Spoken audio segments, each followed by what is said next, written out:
Hi, everyone.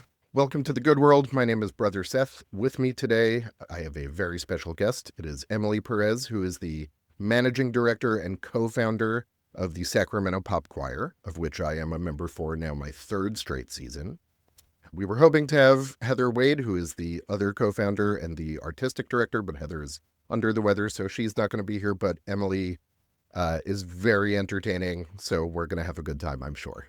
Emily, welcome to the Good World. Thank you, Seth. It's great to be here. 1, 2, 3. So come into a place that is fun and you can be like the world is, but that doesn't mean there's not a whole lot of good shit. Let's build a world that is good. This is a show for adults. Yeah, here we go. Welcome to the Good World. Thank you so much. Thank you. I put too much time into it. No, that's not true. I put a lot of time into it because I love it. Let's put it that way.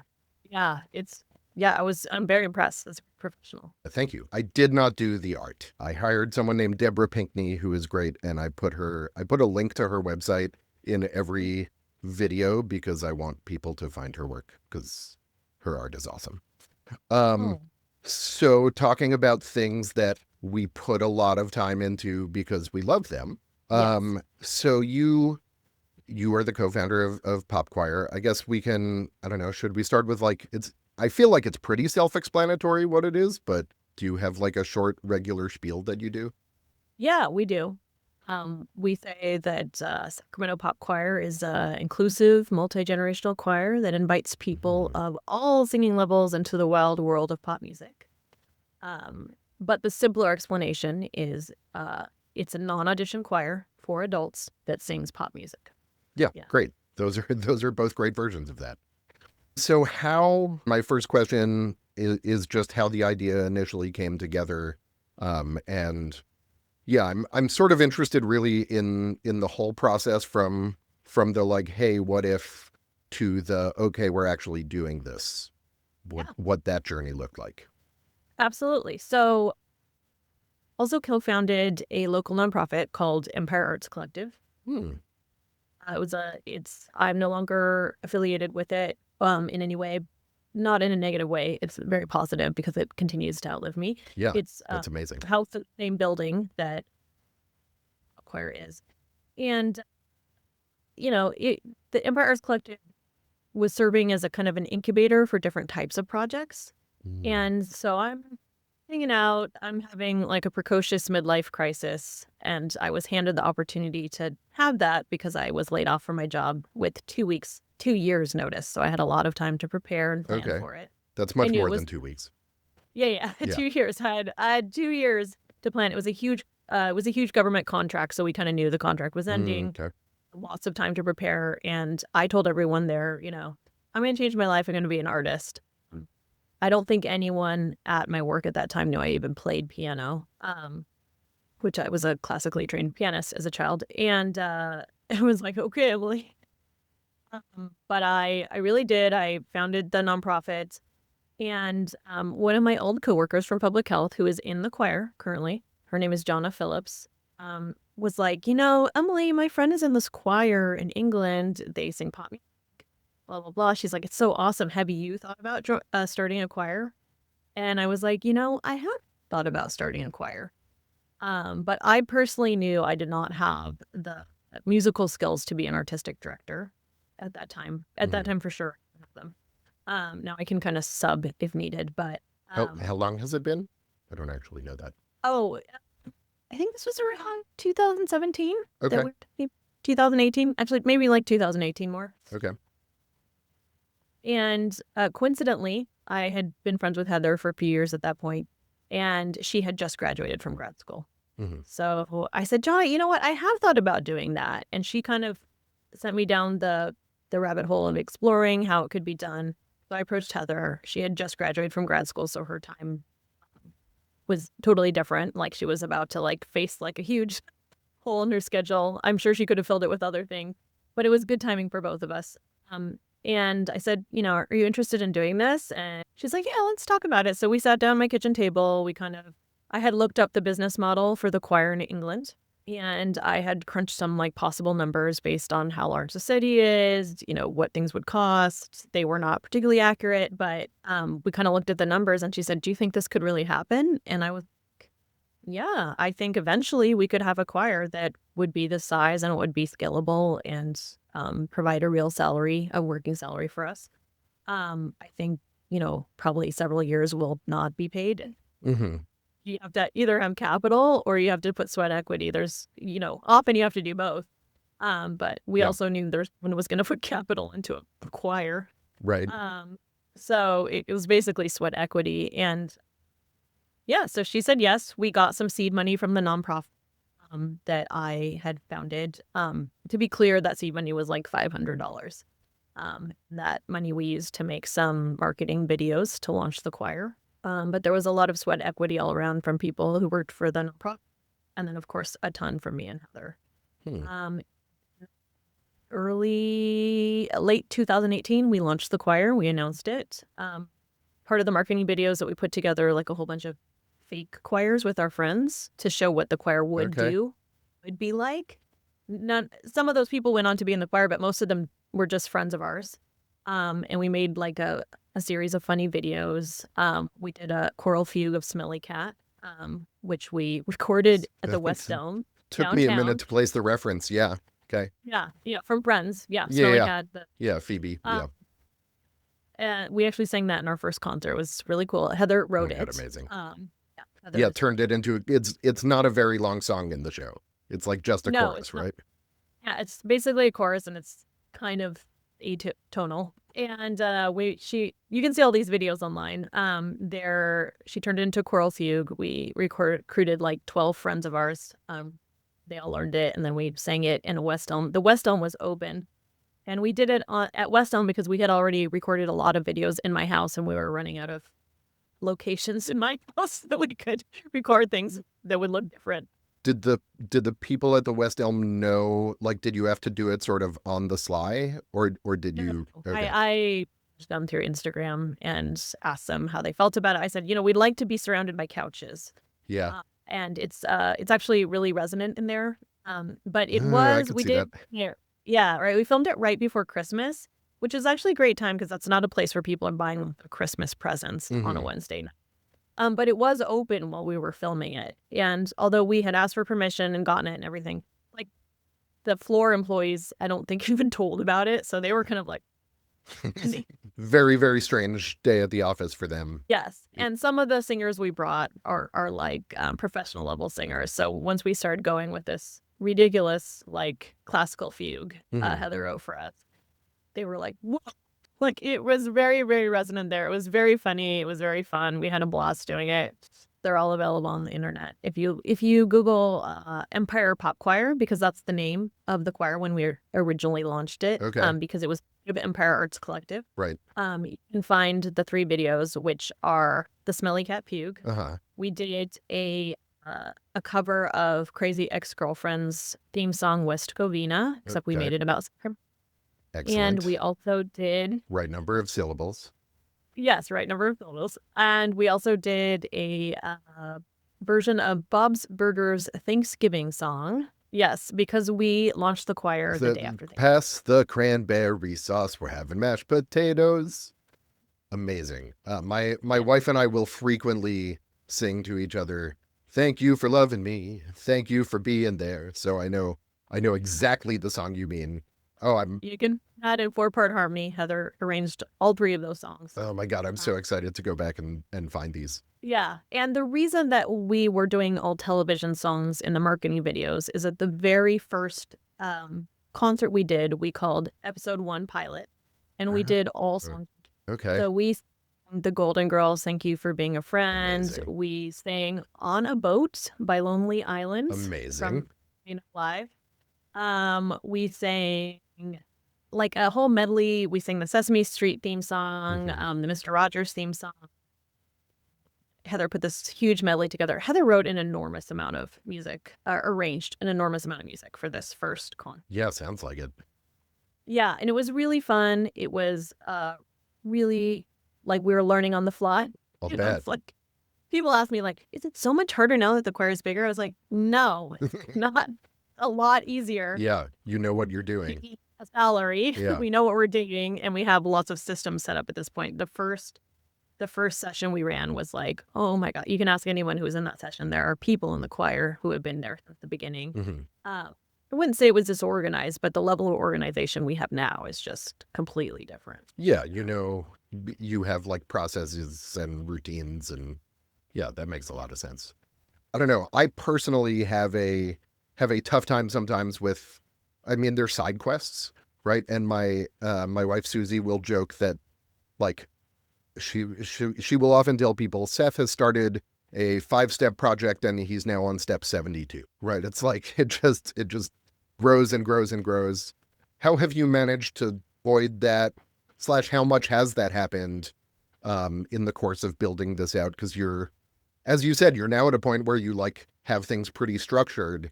How much meandering and sort of, you know, trying things that didn't work, how much of that was involved in the journey to where you are now? Yeah.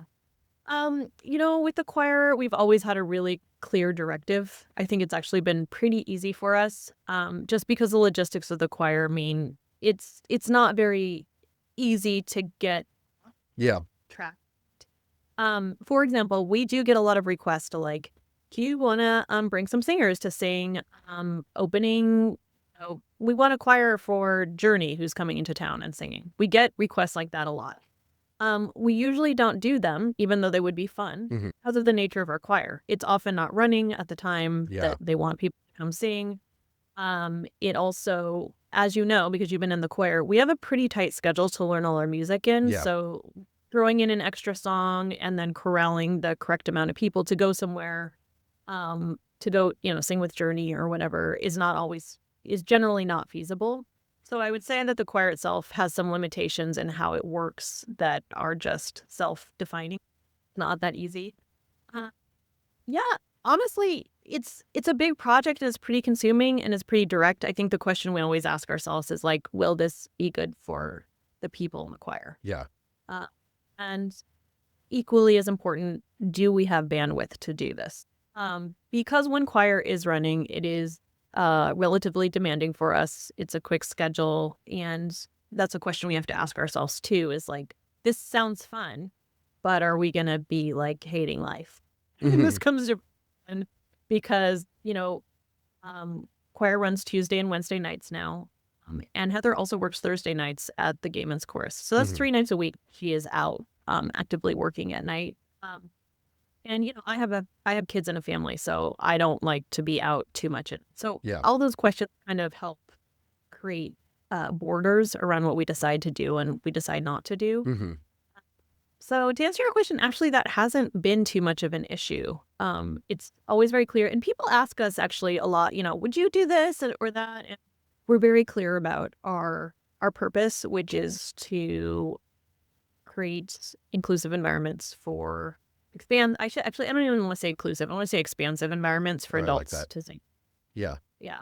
I mean, I will just note that what you're talking about may feel very natural to you of like, these are the boundaries of what we can do. But there are a lot of people, me included, who would be like, oh, now I have to figure out how to make this other thing work. Like the fact that you are able to look at it and pause and say, does this work for the choir? Does this work for the people in the choir? We're going to have to say no to opening for Journey is like, that takes some discipline. And so you can take some credit for that, I think is what I'm saying. Well, to be clear, we're not opening for Journey. Okay. Usually they just want like a choir to learn some like oohs and ahs, you know. Still a lot of bands do that when they come to town. But yeah, I mean, there's been some cool opportunities that sometimes we're like, it just doesn't work. Yeah. And I think part of that is, you know, I've done a lot of that, like, let's do this cool thing in the past. And, you know, almost always ends with disaster for me personally. Okay. Because I have children that, you know, they don't have another mom. They just have me. So I have some sense of like, sounds like fun. And maybe that's something in the future. But also Heather and I have really limited bandwidth. Yeah. She works a lot. She is a very good musician. She is very in demand around town. So both of us kind of have natural guardrails that were like, that sounds cool, but it's just going to work. Yeah. Oh, that makes a lot of sense. Yeah. I'm now just flashing back to when I was 27, for my brother's 30th birthday, I took him to a concert, and it was Heart, Cheap Trick, and Journey. And it was right after, this is very tangential, but it was right after Journey hired, I think he's still their lead singer, Arnel Pineda, I think is his name, the Filipino guy that they found on YouTube. And it was incredible. What'd you say? I said my people. My dad is Filipino. Oh, okay. We love to sing. Yeah. Well, he certainly does and is phenomenal at it. But it was incredible, just like watching this performance of the rest of the members of Journey who had clearly been the year, let's see, it would have been 2008. And so they had been touring for at least 25 years at that point, right? And they're all very, like, they put on a good show, but they were grizzled, stage veterans in their at least 50s. And then this like young, really spry, excited guy is just like running around, super high energy. And it was just a really incredible show just for that contrast. Anyway, this is another question that I sort of floated with you before, but I'm curious how, well, you talked about, your initial projections of where it could go. How, and I know you said that didn't end up being totally accurate, but you were sort of also talking about projecting a lot of different dimensions like costs and revenues and membership and all these things. But how does the current version, as you said, there are effectively two choirs, right? There's the treble choir and then the mixed choir. So there's twice as much choir. How many people are currently in the choir in total? There were 290 people registered. Okay. That's incredible, right? That's a lot of people. Yeah, so I'm curious how what it is now compares to, I think when you started, you probably had a range of like, here's what we think we can do, here's what would be nice to do, and here's what it would be amazing if we could do. And I'm sort of curious where you are on that spectrum. So when we started, we were like, okay, if we can get 30 people to join, like financially viable, right? Okay. We won't.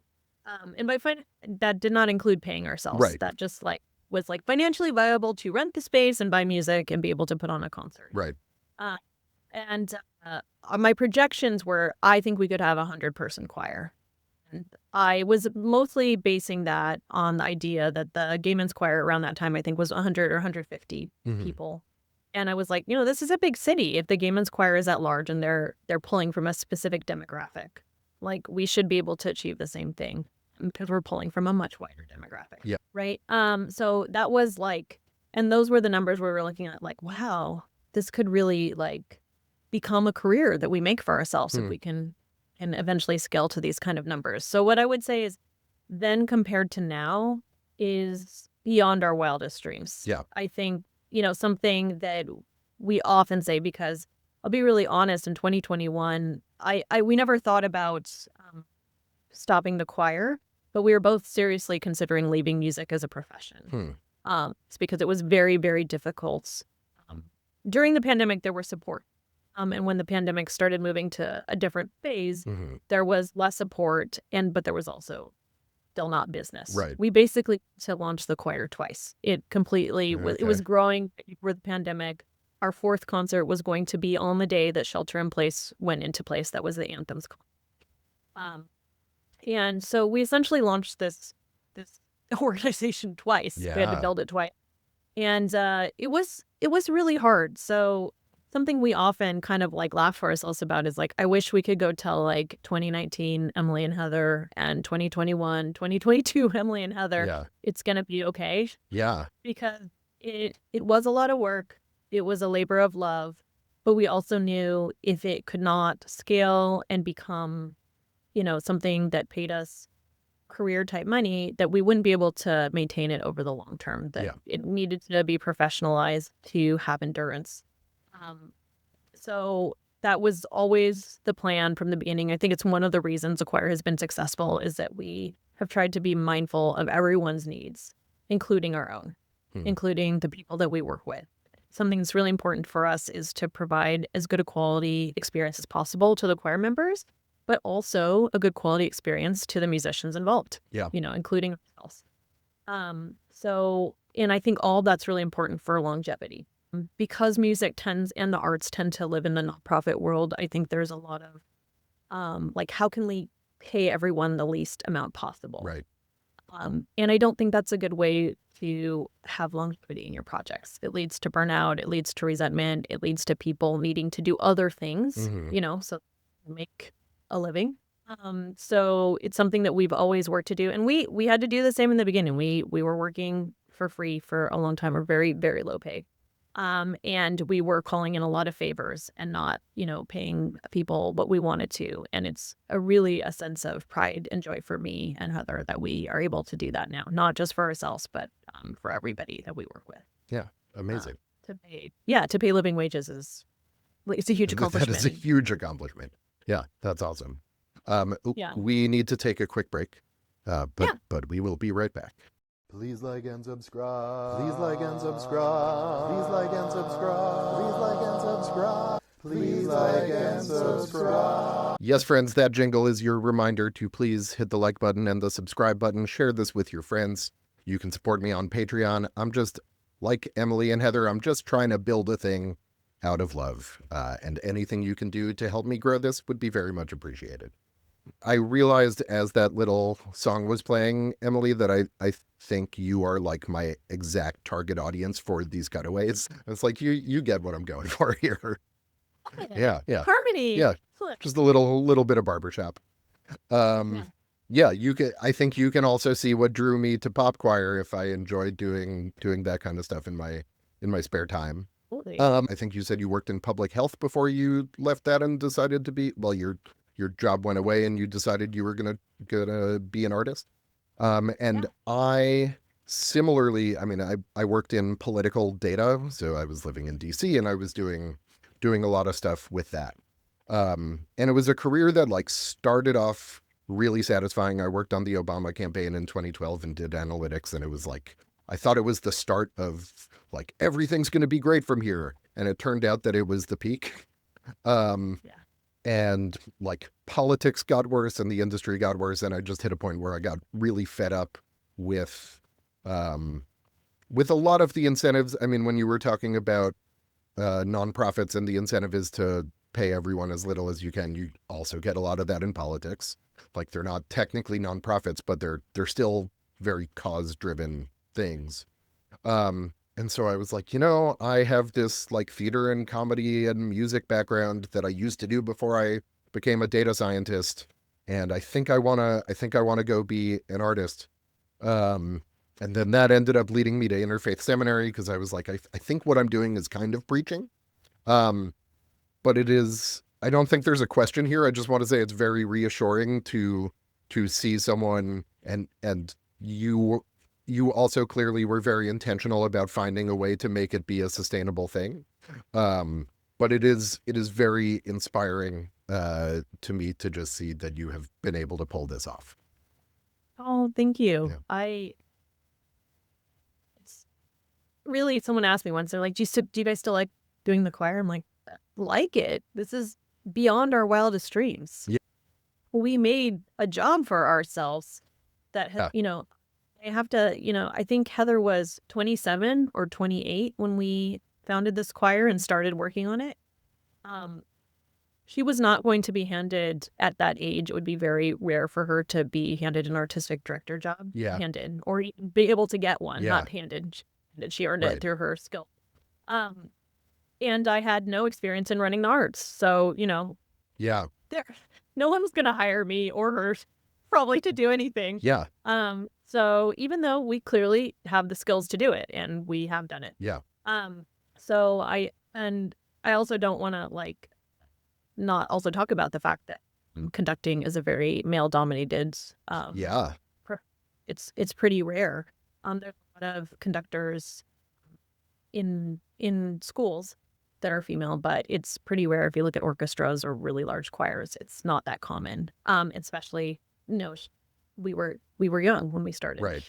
So, it's beyond our wildest dreams that we've been able to make it happen. And I think part of that has just been, you have to be practical. I think a lot of times artists kind of like, I'm going to make a great work and then it will provide. And I think what was different about this project is from the very beginning, we had a viable business model. We live in a capitalist society. Capitalism is a problem, but you have to think about those kind of details if you want something to have longevity. And that's been one of the big secrets of being able to make it happen, is we can provide good service because we're also taking care of ourselves in the process. Yeah, that makes sense. You are not stretched super thin. I mean, as you said, Heather's working 3 nights a week, so she is. Yeah. I'm sure she is run down plenty of the time, but you're not in a position where it's like where it is eating away at your life, right? It sounds like it is kind of filling your cup, for at least for the most part. We work hard, but we also take 4 months off. The choir is on hike 4 months of the year. It would be completely untenable to do this year round. Yeah, that makes sense.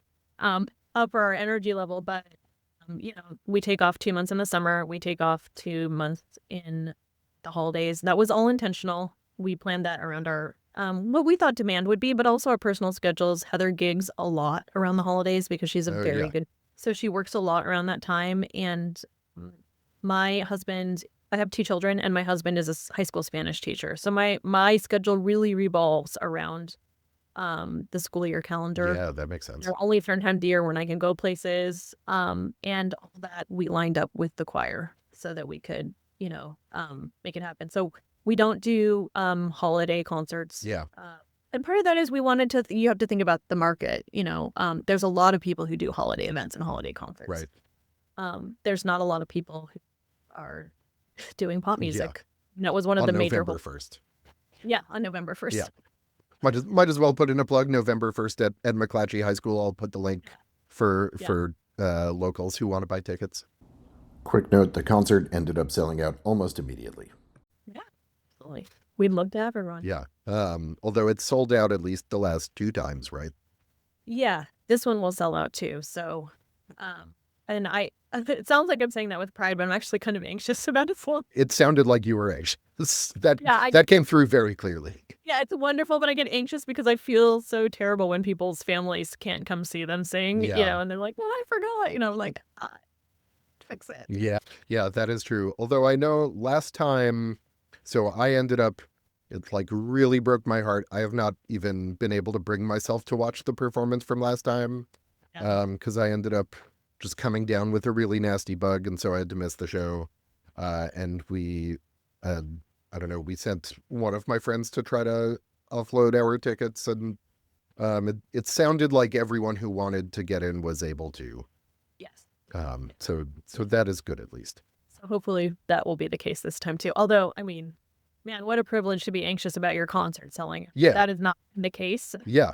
Throughout the history of this choir. So I'm happy to be in this position. Yeah, I'm sure. And how many seats are there in the theater at McClatchy High School, since I'm providing the details? Yeah, 780. Yeah, that's a lot of people. It is a lot of people. Yeah, that's amazing. I want to come back and touch on something else that you mentioned. So you talked about how choir is intended to be expansive, I think is the word you said, instead of just accessible. And something that I think about a lot is like some of the songs are really tricky, right? Like, am I allowed to say what songs we're doing? Okay. So like, yeah. No, that's fine. That one I figured, but like Somebody to Love by Queen is one that we are working on. And it is certainly the longest song that has been done in the now 3 times that I've been in the choir, or at least by the mixed choir. I can't speak to the treble choir. But that song is hard, right? It's got, I would call it, it's got different movements, right? It's almost like a classical piece, really complicated harmonies. And then there are other songs that are easier. And so I'm curious how you sort of balance that when you're picking songs, like how ambitious are you willing to let yourselves get with choosing something like Somebody to Love, or what was the one from Heartbreakers? I'm blank. The Queen song from Heartbreakers? No, was it? Maybe it was a Queen song. It was the last song of the mixed Oh, choir set. all by All myself. by myself. Yeah. Also, that it was a banger, and it was like an amazing rendition, and like I'm getting chills thinking about it. But also a really hard song. Yeah. Yeah. So I'm curious, like, what the process is, and when you think about it, do you say like, okay, we need X amount of pretty easy, straightforward songs, and we can sort of push ourselves with one, maybe two. How do you think through that? So I will say that in the beginning, we did jointly select all the music. Mhm. And at some point, as a choir started growing, we just started separating more our duties. Oh, So okay. I don't do anything with the music anymore. But I think I can speak to this a little bit. For one, I would say we have done some incredibly challenging music in the past. So if anything, we've added in more like easy to learn ones. But I have noted that Heather picks a combination of like some songs that are like quick and easy to learn, and that are more complicated. For example, the rendition of True Colors that she chose Mhm. for the last. Oh yeah, that was a funky one. Yeah, that was a hard song. Yeah. It was many pieces. Some of the harmonies were difficult. Hmm. Lots of moving pieces. Yeah, key change at least once. Yeah. Yeah. All by Myself was an incredible song. It sounded so good. But there were some challenging parts. If you remember that sopranos had this high note that they held Yeah. high and light, which is very difficult to do in the song. And it was a banger. What I would say about expansiveness or inclusivity is when you're choosing music for an all-level choir, you have to think about a few things.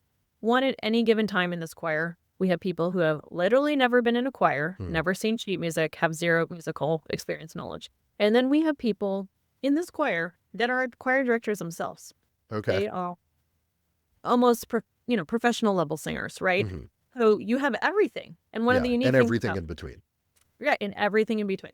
The unique thing about choir is it's one of the only group activities that you do where the rising tide lifts all boats. Mm. It's really unique to choir specifically too, because each person's voice adds thing and we pull ourselves together as a group. But it's all those sounds, sonically as a group, they become like overtones and undertone. Part of the richness of the choir is that everyone has a slightly different type of voice, Yeah. right?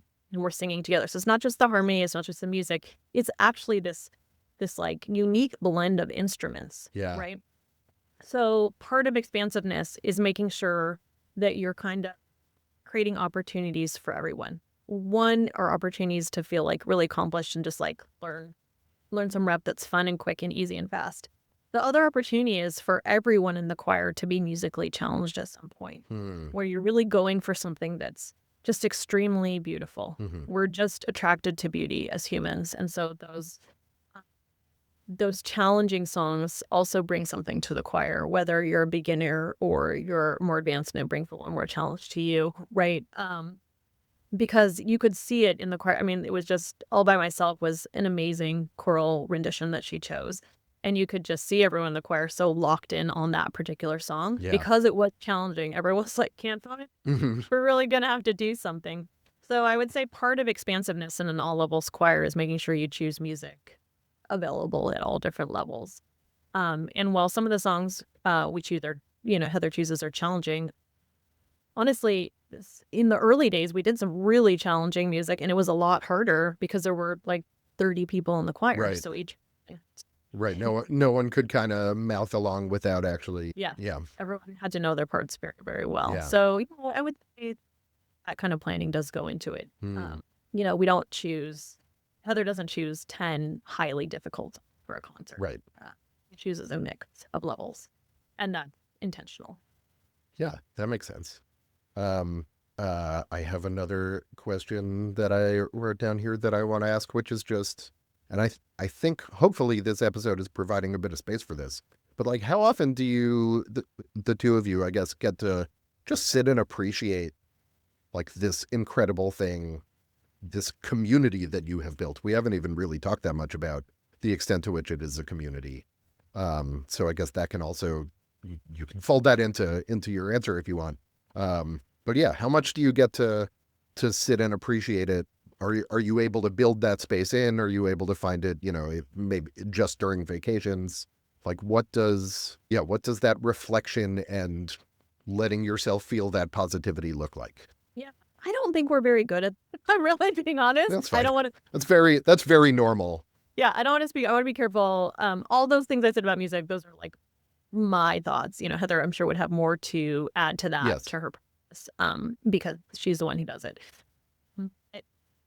I think we're so into it. I think the logistics and the mechanics are so fun for us. I don't think we're particularly good at taking time to celebrate. We do one thing that is both like a planning thing for choir and also kind of a chance to celebrate, and which is we take a trip every August, and that trip is our yearly planning retreat. And during that yearly planning retreat, we plan it around a concert that we want to go to. Okay. And that's kind of like our reward treat for ourselves, but also we're literally concert producers, so going to concerts is important for us. Yeah. And we usually take ourselves out to a nice dinner during that time, and everyone thinks we're married because celebrating I'm like, yes, our fifth anniversary. So we do celebrate in that way and just kind of try to take it in. But I would say it's actually, honestly, it's a little bit hard to do, mostly because our work is cyclical, and by the time we get to the end, we don't feel like, oh, let's bask in the glory. Right. We're like, You're like, thank God. Yeah. kind of how I feel the next day after a concert. Like, we did it. Yeah. Yeah, I'll bet. I remember I emailed you after the Heartbreakers concert because I had a song suggestion for the True Colors concert. And I was like, I assume I'm just sending this now because it's over, but I don't expect you to look at it. And you responded same day. And I was like, what? You don't stop looking at your email. I didn't know you well enough to say that, but. Yeah, I would say it's definitely why having the hiatuses in the choir is really helpful. In particular, I kind of either on or off. So once I turn off, I'm really great at taking my time with doing things. But when I'm on for choir during the sessions, I just want to move things. Just respond to them and do them. Particularly a day after a concert, I'm like, yeah, the adrenaline is really big. So Heather's better about this. The day after the concert, I'll send her 10 emails and 10 ideas, and she's like, "Great, please let me rest." I'm like, yeah, we're close friends, so it's fine. But particularly I am either kind of on or off. I think I would probably do really well in the Silicon Valley work sprint type work environment where it's you do it, it's you go hard when you're doing it, and then when you're resting, you're really resting. It's easier for me that way. Yeah. But yeah, I also really love it. I am very lucky to love the work that I do. It's feeling really like it's a good fit for my skills, and my interest has totally changed my life. So even when I'm tired or don't want to deal with something, I feel so lucky to be doing this. Yeah. It's just an incredible situation to be in. Yeah, that's great.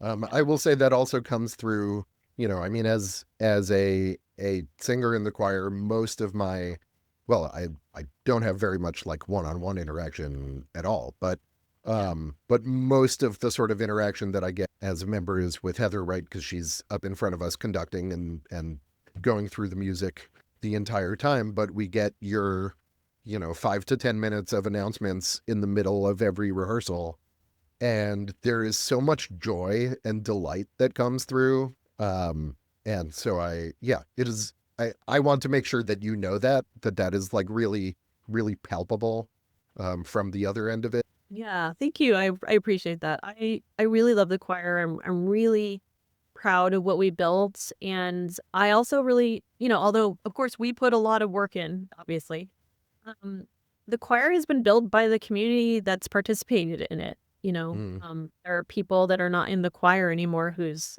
influences and the things they taught us and the things they brought are still echoing, through the choir. Jonna Phillips is still in the choir, and she's the one who initially brought the idea to us. Yeah. And she was in the choir for a year, and then she moved to Germany for 4 years, and now she's back. Oh, wow. Okay. So there's people come and go as they can in the choir. But each person brings something special, even if it's a lesson learned. A person taught me this lesson, and that's changed how we do things in the choir.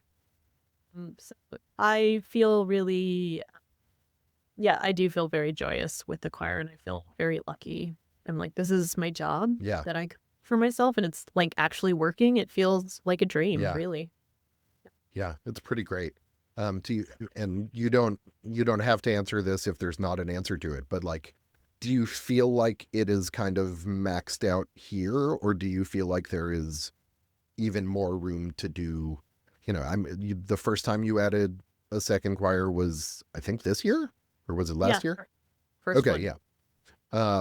Is that on the table of doing another one?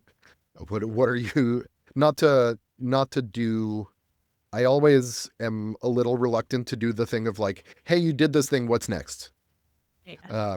Which is actually something I was complaining to my wife about this recently, because I got ordained in May, and I naturally have been getting a lot of questions about like what I'm doing next. Yeah. But also the like, okay, you did the thing, what's next? Yeah. Instead of like giving the space to be happy with it, is frustrating. So don't feel like you have to answer that question, but I wanted to ask it.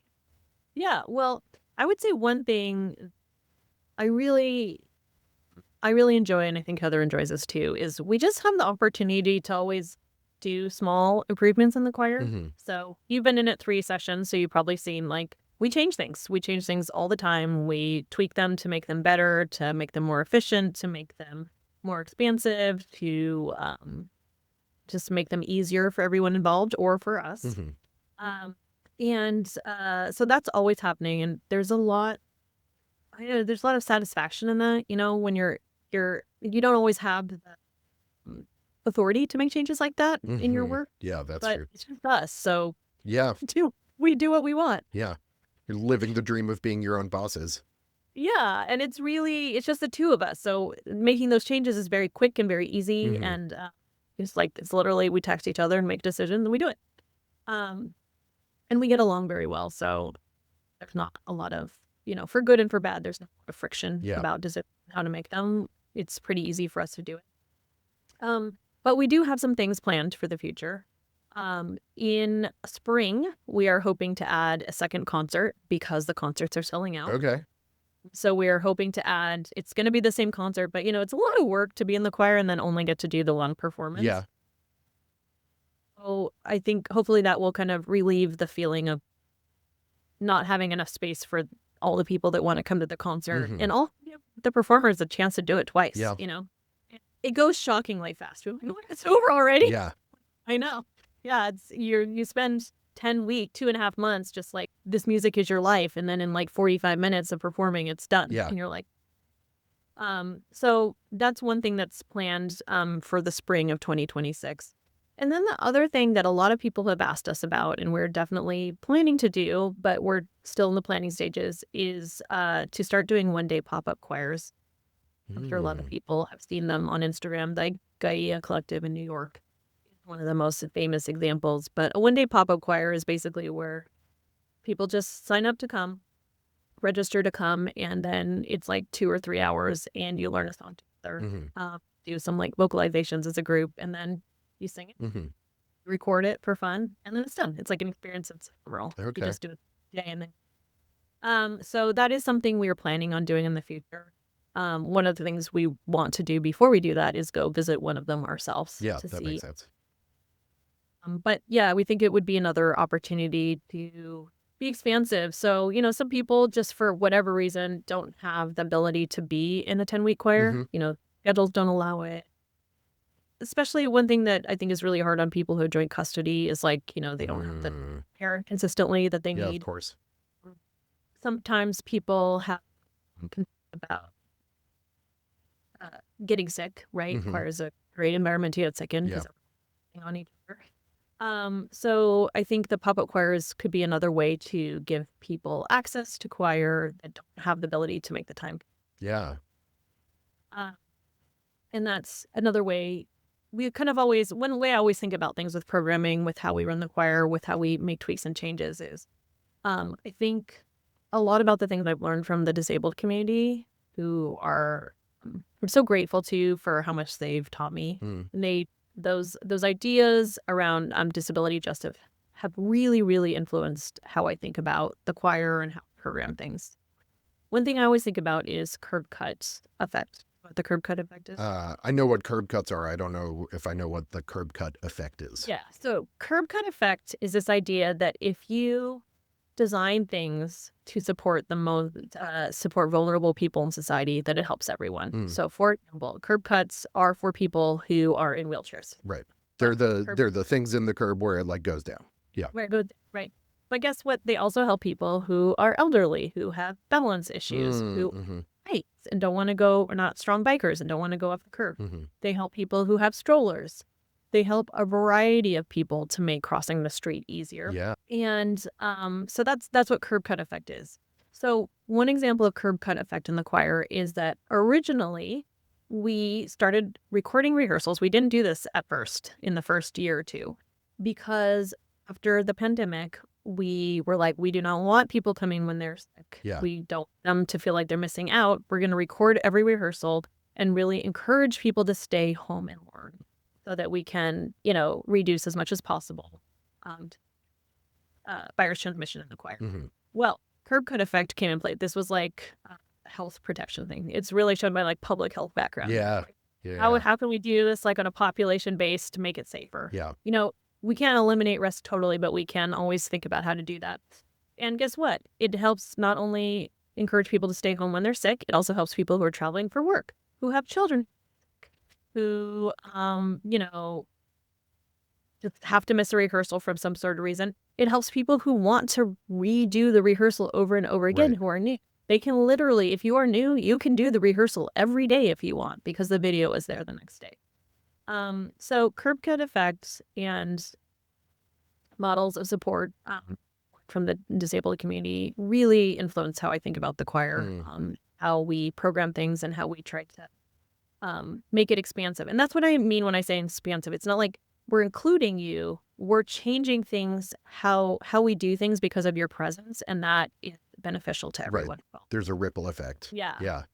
Oh, yeah, that's something we think about a lot. Yeah. And it's really always want to give a shout out to the disability community who has taught me so much in that way. Yeah, that's awesome. Thank you for teaching me that. Yeah. It also fits with, this is an entirely different topic, but like a sort of core piece of, I guess, of what I consider my personal mission and like my calling, even though I'm not religious, that took me to ministry, is it actually is curb cut effect, right? It's the idea of like, there's a lot of poverty around us. We live in Sacramento. There are a lot of unhoused people. And when you help people who are vulnerable, it has ripple effects that help everyone, right? It's not just about the transaction of, oh, it's bad to help people who are in need. It's, first off, I would disagree with people who say that anyway, but also if people are housed and are able to support themselves, then like suddenly you have more people. For anyone who cares deeply about economic activity, you have more people contributing to the economy. You have less stress experienced by people who are walking down the street who are not unhoused, right? There are so many different ways that just doing the work to, I'll come back to your, I guess it's a rising tide lifts all boats, but it's like, it's the opposite of the way that we tend to think of it, right? That expression is usually used to mean like, if people at the top get more, everyone else will be better off. And that is not so true in practice.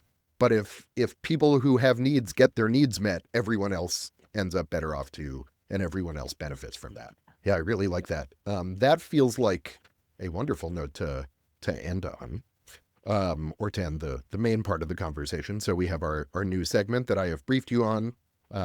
So we'll be right back with Conceptual Show and Tell, or an actual thing. It's Conceptual Show and Tell, or an actual thing. So this is our closing segment, Conceptual Show and Tell, or an actual thing, in which my guests are invited to bring something for show and tell, and it can be as vague as a concept or a picture, or it can be an actual thing.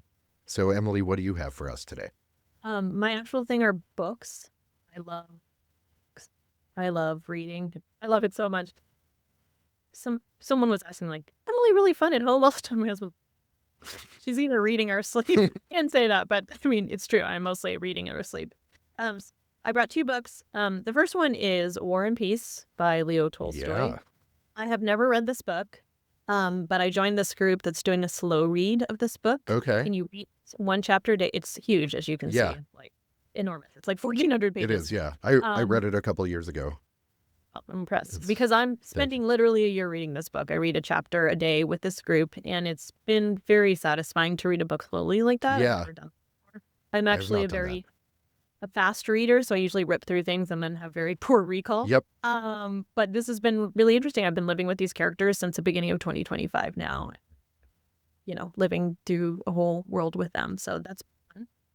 And then the second one, I actually brought this up in choir this week, is a book called Beginners. I always try to read 2 books at once. I read a book at night that's fiction for fun before I sleep. And then in the morning, I read a nonfiction book about a topic of interest. And the books I read really influence a lot of how I think about the choir. One of the books I read early that I really was impactful was The Art of Gathering by Priya Parker. Okay. Which is an excellent book that I highly recommend. And I also keep all these in my music studio as a lending library. People want to borrow them. Oh, okay. But anyway, this book is called Beginners. It's The Joy and Transformative Power of Lifelong Learning by a journalist called Tom Vanderbilt. This book is really about the joy and transformative power of lifelong learning. So it's not all about choir, but the first thing he does is take voice lessons and then join a Brit pop choir, which is crazy coincidence. As you know, we're currently singing British music. British invasion is the theme of British invasion of is the a current theme. season. Yeah. Right. So I wanted to read this because I thought it was really interesting, and I think it evokes a lot of why the choir is important to me, not just on the aesthetic musical level, but on a community level. And so there's this little section. It says, when the sociologist Robert Putnam investigated in a now famous study why certain regional governments in Italy seem to work much better than others, few of the reasons you might expect, party politics, levels of affluence, seemed to matter. What did seem important was traditions of civic engagement. One of these was membership in choral societies. As I spent more time with the Britpop choir, I began to view the choir as a small-scale model of what a vitally functioning participatory democracy looks like. Everyone has to pitch in to make it work. You had to show up, memorize the lyrics, hone your parts. We were learning together in what has been called a community of practice.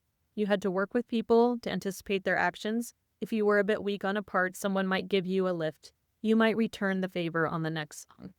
The presence of everyone's voice was vital to achieving the best sound, and no one's voice or group of voices could be too strong. The variety of voices was not a hindrance, but rather the very strength of the sound. People of different ages and races, from different backgrounds with different levels of experience, were coming together to work on something that they were an integral part of, and yet was greater than any. So that's amazing. It's beautiful. It sums up very elegantly the many advantages that are specific, not just to choir, but other communities of practice, but are specific to the community of practice that we are working to build in Sacramento. I think choir is really beautiful. I agree. Yeah. I also, my interest in that book goes beyond the part about choir, because I also, I was a theater kid and then a data scientist, and now I'm a minister. So I also am interested in lifelong learning and sort of trying new things.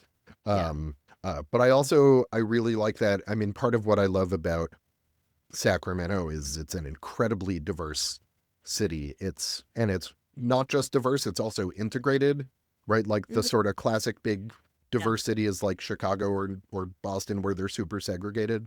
But Sac is very, very integrated, and it makes the community so much richer. Like, I guess it's probably also true financially, but like culturally it is richer. Our experience is deeper and more profound in a way that I really like.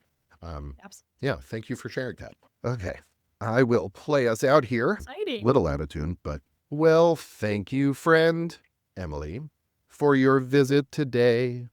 Now it's time we both go on our way.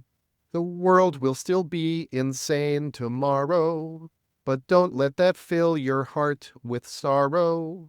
You can thrive in a desert, just ask a saguaro. Please give to my page. Capitalism is fun. Let's build a world that is good. This is a show for adults. Bye, friends. See you next time. Hi, it was a pleasure. Yeah.